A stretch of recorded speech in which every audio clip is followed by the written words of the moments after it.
Assalamualaikum warahmatullahi wabarakatuh. Baik, di sini dari kelompok 3 yang terdiri dari saya sendiri, Yuliana Siti Solaika. Kemudian ada 2 lagi teman saya, yaitu Mbak Isna Faridatun Nadhiroh. Kemudian ada Mas Aditya Mutakin.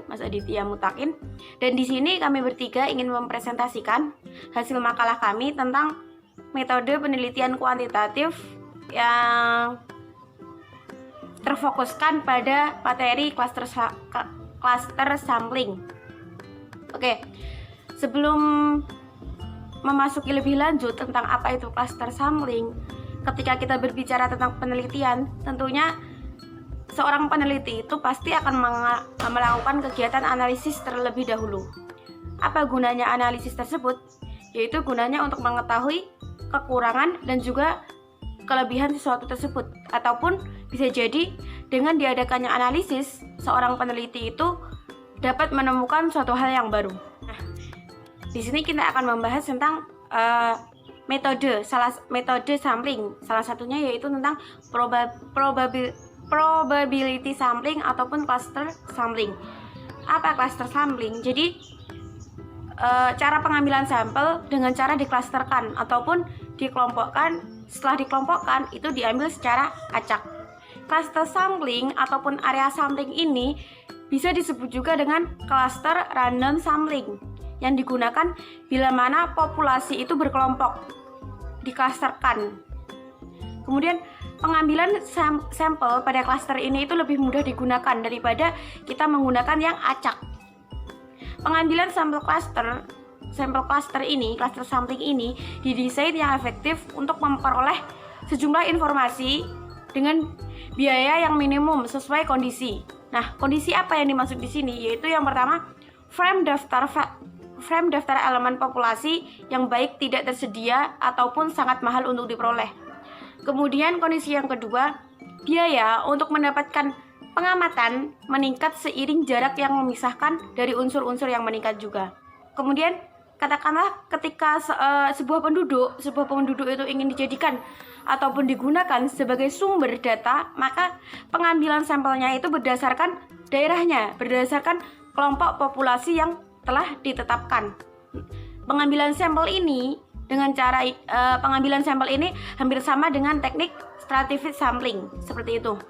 Nah, dengan menggunakan metode cluster sampling ini kita bisa memiliki keuntungan. Apa aja keuntungannya?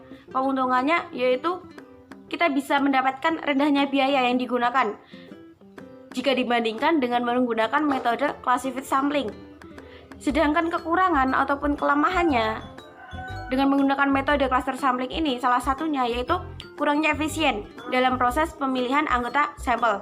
Karena sub dari setiap kelompok yang ditentukan itu dalam satu stage diasumsikan memiliki karakteristik yang homogen ataupun hampir homogen. Jadi cluster sampling ini kan sampelnya dikelompokkan. Setelah dikelompokkan itu diacak kembali. Akan tetapi saat diacak itu, misalkan saja contohnya ada 60 kelompok nanti dipilih 3. Jadi diacak dari 60 kelompok ini dipilih menjadi 3 kelompok. Akan tetapi dari 3 kelompok yang terpilih yang diacak ini tidak semua anggota dimasukkan. Assalamualaikum warahmatullahi wabarakatuh. Perkenalkan, saya Isna Faridatun Nadhiroh dari kelompok 3 akan melanjutkan penjelasan dari teman saya tentang cluster sampling. Jadi di sini saya akan menjelaskan tentang jenis-jenis dari cluster sampling itu sendiri. Jenis cluster sampling dibedakan menjadi 2. Yang pertama yaitu one stage cluster sampling dan yang kedua adalah two stage cluster sampling. One stage cluster sampling atau pengambilan cluster sampel satu tahap. Jadi di sini dalam jenis ini populasi yang dipilih kemudian dibagi ke dalam kelompok. Setelah itu peneliti memilih grup secara acak untuk menjadi perwakilan. Kemudian jenis yang kedua yaitu two-stage cluster sampling. Secara prosedural sebenarnya antara one-stage cluster sampling dan juga two-stage cluster sampling tidak terlalu ada perbedaan yang signifikan. Hanya saja dalam two-stage cluster sampling setelah grup perwakilan tidak semua anggota dimasukkan sebagai sampel sebagaimana di one-stage cluster sampling, tetapi dilakukan kembali seleksi secara acak untuk mendapatkan responden terbaik dari sampel penelitian. Gitu. Jadi di cluster sampling ini ada dua jenis, yaitu one stage cluster sampling dan juga two stage cluster sampling. Mungkin itu yang dapat saya sampaikan. Untuk penjelasan selanjutnya akan dijelaskan oleh teman saya. Terima kasih. Assalamualaikum warahmatullahi wabarakatuh. Lanjutkan yang tadi, yang sekarang bagian C, pengambilan sampel kelompok atau cluster sampling. Teknik metode ini baik sekali untuk dilakukan apabila tidak terdapat atau sulit menentukan atau menemukan kerangka sampel. Meskipun bisa juga dilakukan pada populasi yang kerangka sampelnya sudah ada. Sebagai contoh, Kepala Dinas Pendidikan Kabupaten Ponorogo ingin mengetahui bagaimana sikap guru IPS SMP terhadap kebijakan manajemen berbasis sekolah atau MBS. Besarnya sampel adalah 300 orang, kemudian ditentukan oleh klasternya, misalnya sekolah, jumlah SMP sebanyak 66 sekolah dengan rata-rata jumlah guru IPS sebanyak 50 orang.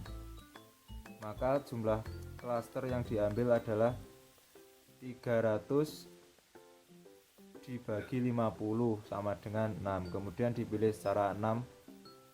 Sekolah ini dipilih secara acak untuk 50 orang guru sebagai anggota sampel. Pengambilan sampel dengan cara yang sudah disebutkan di atas umumnya dilakukan pada populasi yang bersifat terbatas. Sementara itu, untuk populasi yang jumlah dan identitas anggota populasinya tidak diketahui, pengambilan sampelnya biasanya dilakukan secara tidak acak atau non-random sampling. Adapun yang termasuk pada cara ini ada 3 teknik. Yang pertama yaitu kuota sampling, yaitu penarikan sampel yang hanya menekankan pada jumlah sampel yang harus dipenuhi.